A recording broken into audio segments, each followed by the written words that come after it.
It's getting darker earlier thanks to daylight savings time, and the other day when I was out driving my van, I noticed that the headlights looked pretty dim. When I got home, I found one of the headlights was dim and the other one was burned out. So today's project is to replace the headlights on my 2007 Ford E250 van.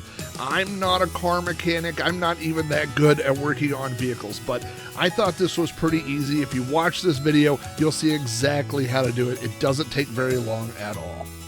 The good news is that these older Ford vans use a very standard size of headlights. These are HW Star LED headlights that I bought off of Amazon. They are about $90, but there's a coupon right now for 18% off if you go to Amazon. Also, I have a link down in the description if you want to buy these exact headlights. Inside the box, you'll find two headlights and a bunch of adapters, but good news, on the Ford van, you don't need any of those adapters. The only thing we actually need from inside this box are the headlights themselves. They do come with a film protecting the lens, so you'll want to take that off before using them, but unlike me, you might want to keep that on during the installation so that in case you drop a headlight, you don't scratch the lens.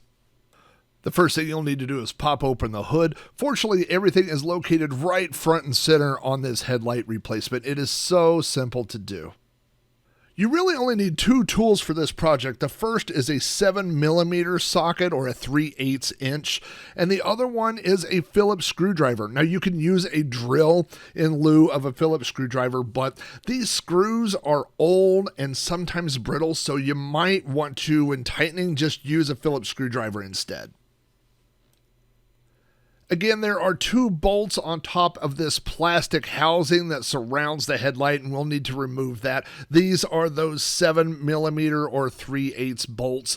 They go right down in. I'm using a Craftsman nut driver. I've had this set for 30 years, but you could definitely use just a regular socket or whatever just to get those off. Once you have both of these bolts loosened and removed, this housing will just lift right out. It just kind of fits down in there. It doesn't snap. You shouldn't have to pull or tug or anything. It's very durable. You're not going to break this thing. If you're finding this video helpful in any way, don't forget to click like and also subscribe to my BigRobsVan channel. It doesn't cost you anything, and it makes me feel really good in the morning. It made me so happy. The next step is to remove these 4 Phillips screws that are holding in this chrome housing that surrounds the headlight itself. Now, you can use a Phillips screwdriver for this, or you can use a drill. But if you use a drill, be careful because these screws may be old and brittle. You don't want to break one of these screws off. You don't want to strip one of them out. That's going to turn this into a much longer project. So I didn't have any problem removing the screws with my drill, but when I put them back in, I went ahead and used a Phillips screwdriver. I just didn't want to take a chance on stripping out the heads on any of these screws. Also notice that I removed the top screws first. It would make more sense to remove the bottom ones first. So with the top ones removed, when I removed the bottom ones, the housing kept falling off over into my hands. It would have made much more sense to remove the ones on the bottom first. That would have made things a little bit easier. So as you'll see when I do the second headlight, that's exactly the way I did it.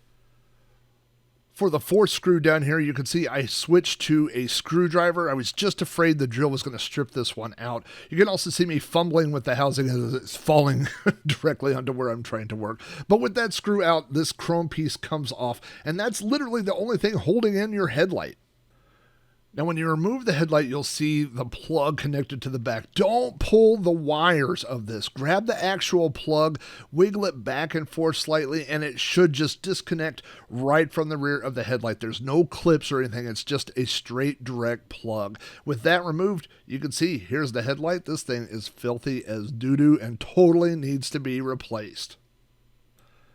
Another thing I keep around the shop are these disposable gloves. These are great for working on garage projects or when cleaning the front of a disgusting van. I always have cleaner and paper towels and things like that laying around the shop. It just makes it easier when you're in the middle of a project to clean an area. I don't want to put a headlight back into this little gross, disgusting area. So it's probably not been cleaned since 2007. So, while you've got it disassembled, why not spend 30 seconds or a minute and wipe this out and give it a fresh start? With everything cleaned out, it's time to install the new headlights. The plug only goes one way, so you can't really plug this in the wrong way. Again, there's a lot of adapters included in the box. You won't need any of the adapters for this particular installation. There's also some extra wires hanging off the end of the headlight, which is to connect for newer models. I think it connects to either running lights or blinkers. Again, in the 2007 Ford E250 van, you won't need any of that stuff. All you got to do is plug that plug, the van's plug directly into the headlights plug, and you're all done. Notice that I am leaning the headlight on the bumper as I try to do this with two hands. That's probably why it would have been a good idea to leave that protective seal on the headlight until it was completely installed. But I didn't have any problems. It didn't scratch, and as you can see, this fits right in the hole. It just pushes back in there, and the next step is to reattach that chrome housing that we took off.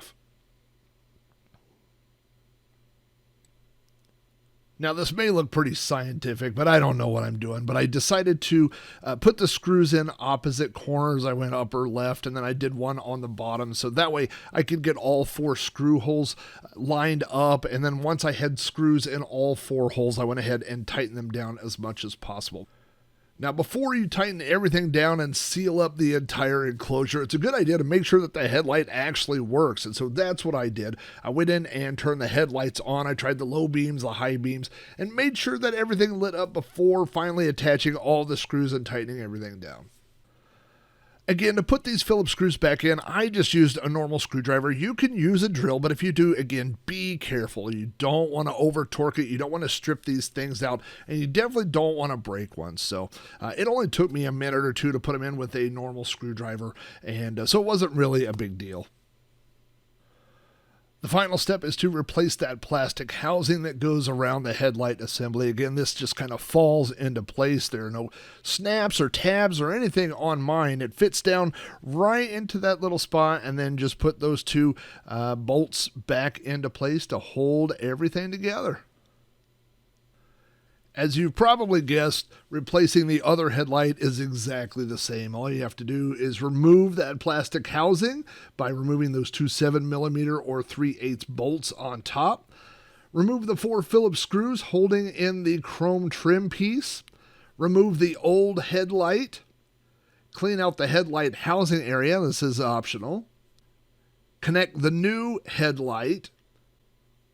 Reinstall the chrome trim piece. And finally, reinstall the plastic housing.